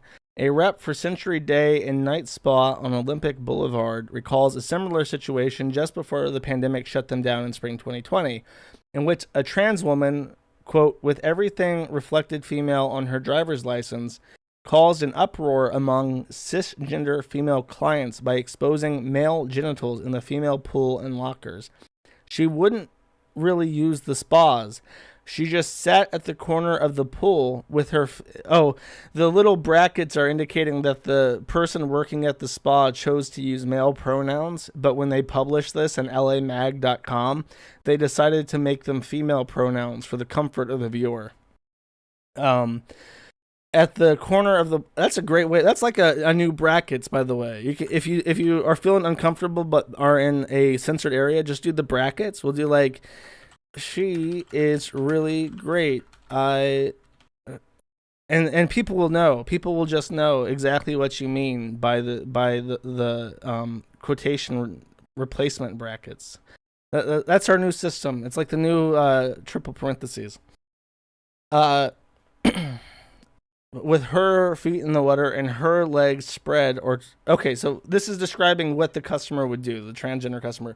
She, brackets, wouldn't really use the spas. She just sat at the corner of the pool with her feet in the water and her legs spread, or took front-facing showers, the rep recalls. People began to feel uncomfortable. It became very disruptive. When the spa finally confronted her, she was adamant that the spa should attempt to normalize young girls and women viewing male genitalia. Typically, says the rep, transgender people are very mindful of not only their own comfort, but the comfort levels of people around them. This person was not respectful. In a statement to Los Angeles about this weekend's incident, We Sport points to California Civil Code 51B, which makes discriminating against trans and other gender nonconforming people in business establishments illegal in the state. Like many other metropolitan areas, Los Angeles contains a transgender population. That's a very telling statement. Like many other metropolitan areas, Los Angeles contains a transgender population, some of whom enjoy visiting a spa. So, this is the person in question, by the way, Precious Child, who is an artist. An artist. Is it a artist or an artist? I would say a artist, because you're saying R instead of a, right? So it would be a artist. She's an artist. No, you do say an. Okay, I'm retarded. Don't listen to me. I speak half a language. Here's Zur Art.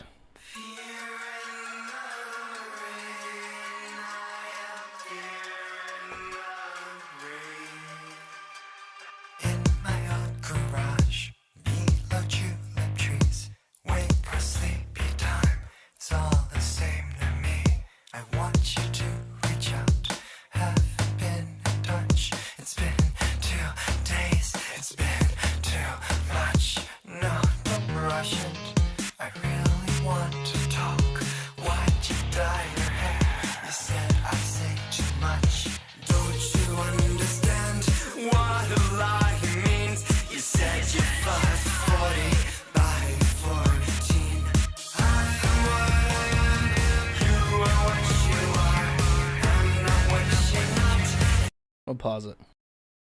Truly a beautiful specimen. I can only imagine, just imagine that you're like a mother and you're like, oh, you know what? You don't even have to imagine. I have another video for that. So that's the person in question who upset the black lady.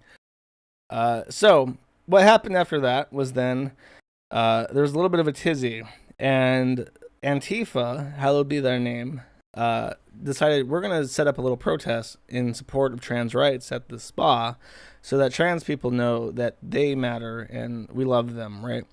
So they did, and here's some clips of that from the We Spa protest.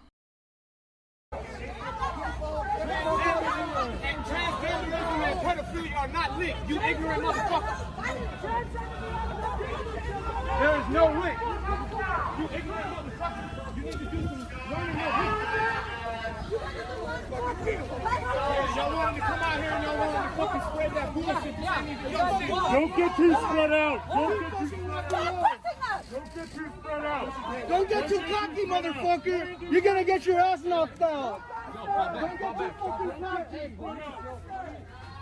So when you dare say anything critical of what they believe, they will physically assault you and chase you down the street in a pack of like 20 people, which is very democratic. As the gay choir says, that's perfectly okay, but only when we do it.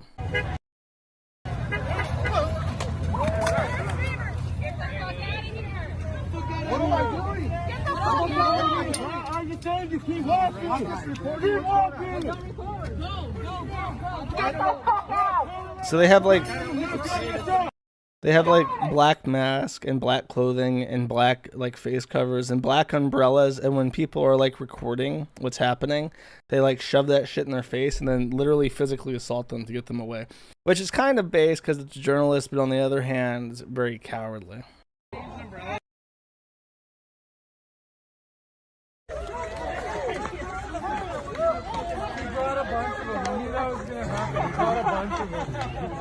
God, look at the biceps on that woman. She's so strong. They must be putting testosterone in the water to make the women masculine. White boy. White boy alert. Opinions don't matter alert. Only Jesus to heaven. You're gonna get hurt. Let him turn around and walk. So black guy, so they're backing up, they're literally retreating, and then black guy, Antifa, shoves this guy who just says, like, Jesus is the only way to heaven. What the fuck, bitch? Let him turn around and walk. You don't want to be here. Go time to leave. Fuck you and your fucking hate. Get the fuck. Another guy, look at it right there. He like hits him with something from behind, like literally from behind. The most cowardly fucking way ever. Get the fuck out.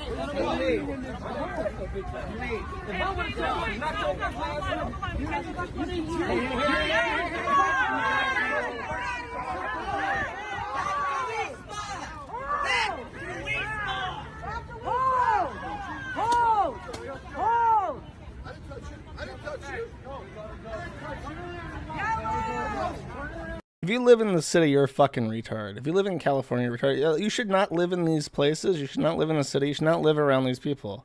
Like, they should, if you run a business in Los Angeles, you're fucking retarded.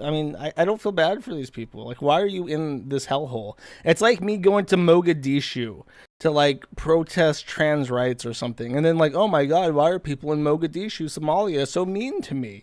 It's like, because you're in their shithole. And they're very protective of their shithole and their, and their way of life. And they don't want you around them. Get the fuck out of Mogadishu if you don't want to be set on fire.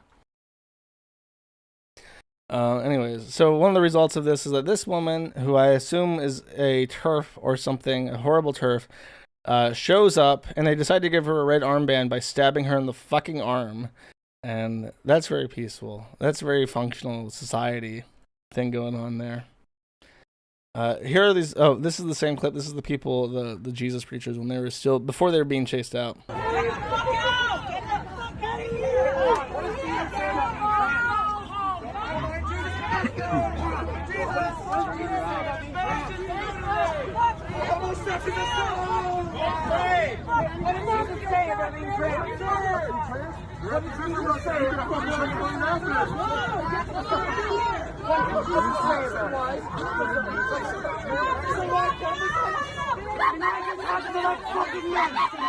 This is just arguing. Oh, here, that's when they start punching. I cut too soon. Damn.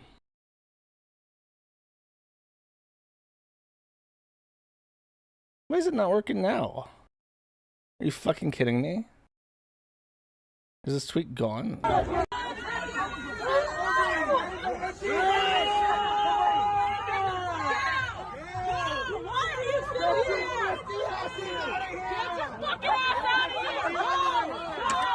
There we go. Yeah. Yeah, peace and tolerate them. Aggressively peace and tolerate them.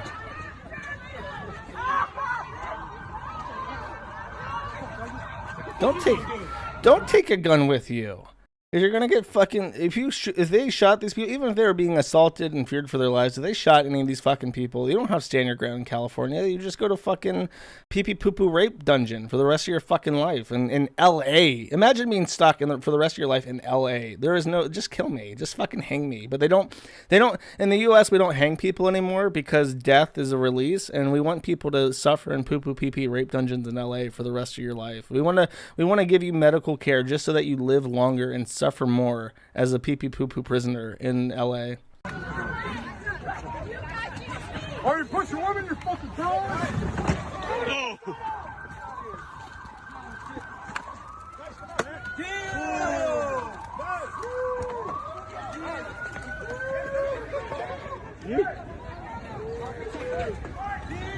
Oh.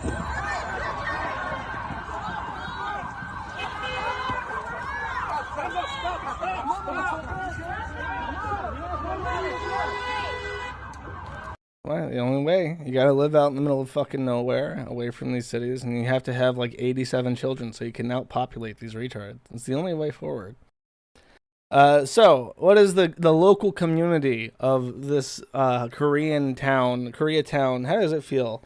Well, the neighborhood council executive vice president is this very strong-looking woman named Jamie Penn. She's not Asian, but somehow represents Koreatown. But maybe she's a strong type, and maybe she wants to defend the women in her society. Oh no, she's a communist transgender person. So Koreatown elects communist transgender people to their neighborhood watch. This is why I don't feel bad for them. They voted for this. Those Korean people had the option to vote for like Koreans that aren't retarded, but no. Good luck. This is Jamie Penn. I think you actually, let me go back. I noticed this person right here in this 10-second video, who's tearing up the video, who I said has masculine fucking arms. I'm pretty sure that is the same exact dress over here. So there we have the neighborhood president of Koreatown protesting a small business in Koreatown personally, just flexing those guns out there, tearing up signs and shit to show support for the community that they've been democratically elected to represent. Imagine that. So there's lots of people, lots of responses to this. I'll just read some. I have a big list of things here. I'm not going to throw all of them up on the screen, but this one's from Zinnia Jones, who I've talked about before. TERFs are so mad about this because being a good parent is entirely foreign to them. Cis people are the ones bringing 9-year-olds to a clothing optional bath. It's not even known if there were any children or their parents present, or even a trans woman at all, or just one loud jackass making shit up for grifter clout. Imagine being pissed off when you find out you have the option of just not staring at people's genitals. Turfy brainworms. If it did happen, I don't care, and I hope it happens again. TERFs get hilariously mad when they show a picture or a video of another TERF getting physically assaulted as a gotcha, like, wow, you want this to happen? Meanwhile, I'm sitting here hoping the video clip ends with her being violently beheaded. Yes, bitch, I do want y'all dead. Local female Nazi thinks punching and killing Nazis is reserved for male Nazis only because being a woman Nazi makes you not as bad as a Nazi, you see. So, violently execute people who disagree with me. Wonderful. Here is another video. Actually, before I read this, I will read some of my other messages. 1 second.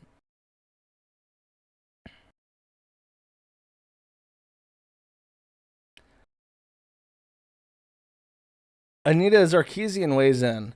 I will forever and always stand with trans women and all trans people to live fully realized, respected, and safe lives. Fuck TERFs, fuck the Proud Boys, fuck all transphobes. The anti-trans violence and hate happening in and around Wi Spa is horrifying. Spinning the narrative to be about protecting children is the classic right-wing / TERF talking points meant to dehumanize and degrade trans people, especially trans women. To everyone who came out in support of our trans community, thank you. We protect us from SoCal Antifa. Oh, and now the big narrative is that it didn't happen at all. So even though there are 2 women there, neither of them white, by the way, a black woman and a Korean woman wanting refunds because they were sexually assaulted, basically, by a penis in a female-only spa area. So curious about the Wi Spa incident, women yelling on camera about a trans woman having a penis out at children. No trans woman in the video, no evidence. Of course there's not in the fucking video. You can't take a fucking video into a fucking spa room where people are naked, you retard. Holy shit, that's a... No trans woman in the video, no evidence anyone else had seen a trans woman doing this. No one present taking the first woman into the video seriously. Most weirdly, the alleged trans woman accused of doing this doesn't even exist after the video, except we know who they are. They're talking about it. They're having a GoFundMe open right now, and it's very easy to find them because they're like a public figure, like trans singer. This video is entirely conducted by yelling at staff and an argument with a random cis man whose picture is now being used as the trans woman, but clearly isn't. You say that. It clearly isn't. Based on what? Based on his male-presenting features? That's extremely transphobic. Some respectable transsexual sisters of high distinction. Oh my god, that sounds like a fucking communist title. Like someone in the DPRK would be called the respectable transsexual sisters of high distinction in some alternate timeline. Have been quick to condemn the possible imagery, possibly imaginary trans woman who one day might be led to believe basically a sexually assaulted a child, but no such figure exists to condemn so far. There may or may not have been a trans woman in the spa. Also, we should be allowed to use spas without being attacked. Also, if there was a trans woman in the spa, it wasn't the lady they're attacking now. Lie after lie after lie. And to reiterate, from minus PLNP, top 69% OnlyFans, ew. And to reiterate, none of the initial claims of transphobes about We Spa have ever been substantiated. No evidence there was ever a trans person at all. No evidence anyone behaved inappropriately. No evidence from anyone except a conservative Christian blogger. And then Commie Dick Girl weighs in, and I'll just stop there. That's the gist of it. Yeah, get out of LA. Like, I don't know. I don't think many people listening to this live in LA, but get out. Like, what are you doing? Get out of the city in general. Like, go live in a shithole $50,000 house, a manufactured home in the middle of fucking nowhere. You will be happier. If you get bored, go to church or something. I don't know. Go shooting at the gun range. You don't have to live in a city. Jeff Bezos will be able to airdrop a fucking care package into your front yard like it's Call of Duty, full of groceries and dragon dildos within the next 10 years. You can be in the middle of fucking Montana or New Mexico or Nevada. There will be an Amazon delivery drone coming to you soon, so you won't even miss out on the convenience of the city for very long. Okay, one more video from this lady. I'll let her talk for a couple minutes. This video is 9 minutes long. I won't play all of it. And I will play it a little bit faster. Going on, because this happened to me. In January of 2020, I thought it would be cute to take my daughter on a spa day. So we went to We Spa in Koreatown. It's on Wilshire and... also, rule. If you are in LA and you're listening to this and you're currently on Realtor.com trying to find your new manufactured dream home in the middle of, like, whatever fucking state, don't ever mention that you're from LA, because if my neighbor ever tells me that they're from LA, I'm going to bury them, because they are poison. So you have to keep it a secret. It's like if you got fucked in the ass by a man. You can never tell, like, your wife that you got fucked in the ass, because she will never, ever respect you the rest of your life. You have to keep that a dead secret inside you. Well, let me just show some of the pictures I have here. So this is my daughter. I blocked her face, obviously. She's got the little yellow We Spa shirt on, and she's got a little stuffed animal there. So she was 6 years old at the time. And then this is both of us, and she's got her little We Spa shirt. So 6 years old. And this is a Korean family spa, so there's children there all the time. This is the children's section at We Spa. They have like a whole little playroom, and so this is her in the little playroom. So that was in January of this year. And like I said, it's a Korean spa, so everyone's naked. And I wanted to be kind of culturally with it, so I don't know if I can turn up the volume. We also were nude in the women's side of the spa. And there's little girls who are naked with their older Korean grandmas who are naked. And the women's section has like hot tubs and like massage areas, and everyone's nude. And this is my first time. And, like I said, I was kind of uncomfortable, but I was like, okay, well, this is how they do it. And, we were trying to kind of have the experience. So we got into the hot tub, my little 6-year-old daughter and I, and we were having a great time. We were in there with other women when a person, I guess, with a penis and a beard came over with two girlfriends. They appeared to me to be lesbians with tattoos and colored hair, and they appeared, the three of them, to be kind of progressive activist types. They came in with kind of an entitled attitude, and they sat down on the edge of the hot tub where I was with my daughter, my 6-year-old daughter, who was naked. And the person with the penis sat down on the edge of the hot tub with just fully on display, with his genitals fully on display. And so me and the other women in the hot tub kind of looked each other in the eye, and we just kind of made this face like, what the heck? And, we're motioning to my daughter, I'm motioning to my daughter, and the women in the hot tub are like, I know, what the hell? And, we were just uncomfortable, and I was trying to block my daughter from seeing the penis on the person with the 5 o'clock shadow, who was not trying to look like a woman at all.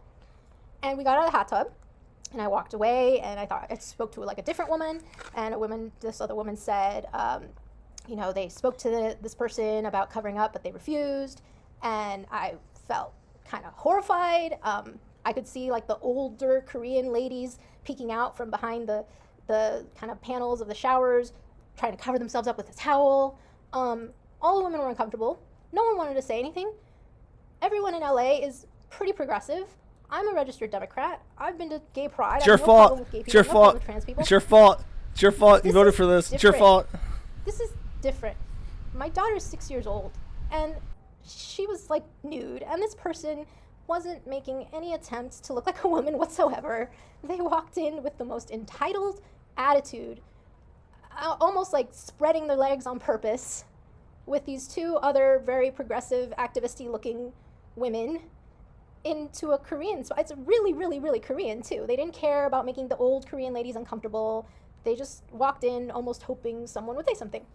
So look, we need to get the message out there. This is why, oh, sorry, I have my fan on. I'm blowing right in. Sorry, I'm so hot. I'm so hot right now, and I'm trying my best to be a good podcast boy and not have the fan blown into my fucking microphone, but here I am. We have to save women from themselves and tell them, look, I know that you have natural maternal instincts. I know that you are empathetic to a fault, and you look at people and you think, there is some good in this person. There is good in all people. But there isn't. Everyone is awful, and the only people that you can count on are your own family, and even then, on a good day. So stop voting for socialism because you're voting to take money out of the hands of providing men so that you can put them in the hands of pathetic people who just want to sexually assault children in spas. We can do this. I believe in us. We can do this in one generation. It takes one generation to flip this around and make it so that everyone's not so fucking retarded. And it's happening already before our eyes. Don't be black-pilled. You have to fight the black pill. You have to play even if things are hopeless. You know what? You can't act like they're hopeless. Because if you act like they're hopeless, then even if it's not hopeless, it will be hopeless because you've acted as if you've already lost. If you've already lost and you act like you haven't already lost, then all that happens is you lose still. But if you haven't already lost and you act like you have already lost, then you will lose. So you must be in denial, and you must look at the bright side and always find a fighting path, because the alternative is to basically kill yourself. That is my my Sam Hyde lecturing moment for the day. I think that's it. I think that's it. Yeah, I think that's it. Did I miss anything? Did I miss anything, chat? Acceleration is the only way. No, it's not. Fuck off. Stop being gay. They want. YMS thinks that's really funny. I'm sure he does. He's gay. I mean, I don't know what to say. I like YMS's reviews. I think that he makes entertaining videos, but at the end of the day, he is a non-reproductive, and the non-reproductives all go into a third category, which are separate from the separate but equal categories of the reproductives. You know, that's all, the only way. Like, I can like him. I can say, like, I like your content. I don't want anything bad to happen to you, but you are different from the first two categories, and I will always treat you differently. K's bingo. Not today. I'm not feeling it. Not feeling it. Not feeling it. No. I think that's it. I have a random SoundCloud song that I'm gonna play just because it's incidentally funny. I wish there was a better way to end this. I feel lost. I feel like I've forgotten something.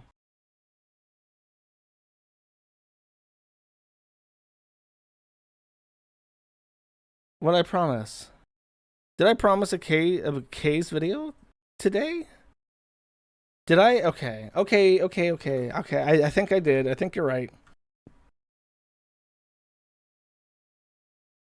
I think there's a video I missed. I'll check real quick. We'll watch 1K. I know some people don't like the K, but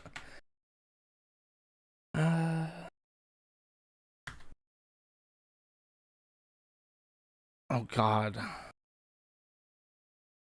Did we watch the pasta and beans? Because that's the last one that was posted.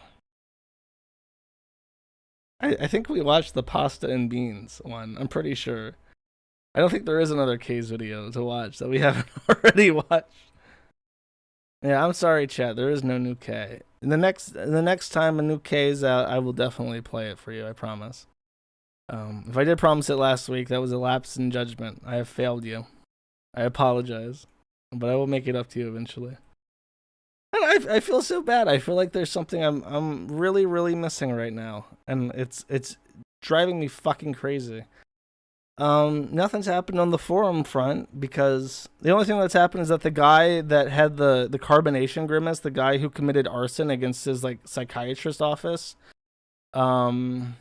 he's still posting on the forum. I don't know how the fuck he made bail or whatever from like first degree arson of a business address, but he's back on the forum and he's still posting and talking about his carbonation grimace and shit, which is fucking weird.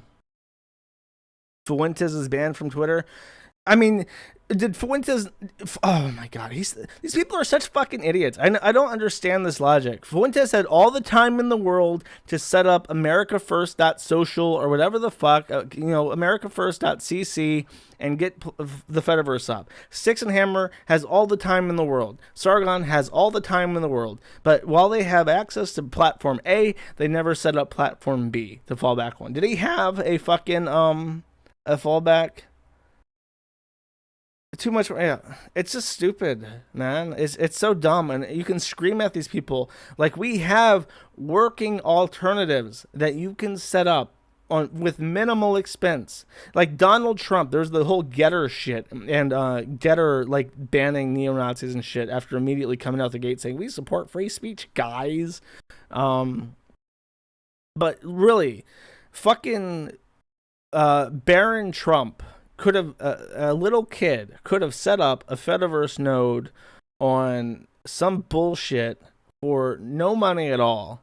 A kid could have figured it out, and Donald Trump could have said, I've set up this new great thing. It's called the Trumpverse. It's a huge deal, and everyone can go on trumpspeak.il, and they can talk to people all over the world and join the Trumpaverse. And from that day on, it would just be called the Trumpaverse, and everyone would assume that the Trumpaverse was made by Trump, and everyone would think it was a great fucking thing. But none of these people do their research. They try to make a fucking clone, a centralized clone on existing bullshit, and it sucks, and it doesn't work, and then they're surprised, oh, my shit got shut down. I wonder how that happened, guys. Oh well. Thank you for joining me. I have nothing more to say. I'm sorry I don't have case cooking. I'm sorry that the end of the stream has just been like, wait, I'm pretty sure I forgot something, but I can't think of anything. My article is out. I'm going to post it on Gumroad, gumroad.com/manattheinternet. Manattheinternet.com is back up. Kiwifarms.cc is back up. The attackers seem to have stopped. I had to spend a week straight fucking dealing with the mitigation, but it's over for now. I'm setting up something stronger, more secure, going forward that should allow me to mitigate attacks even better. And I hope that my shit isn't kicked in randomly, because that would suck. And I'll see you guys next week. Bye-bye. Here's a random song. I didn't have anything picked out. Bye-bye.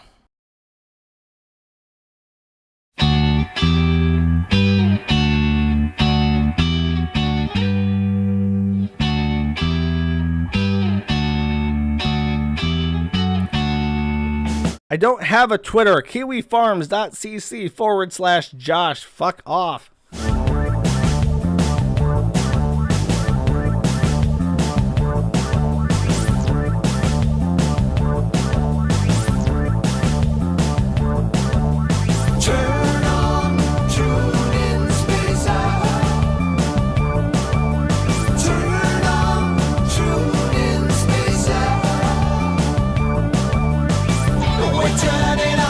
We're tuning in, spaced out, that's why we do it.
We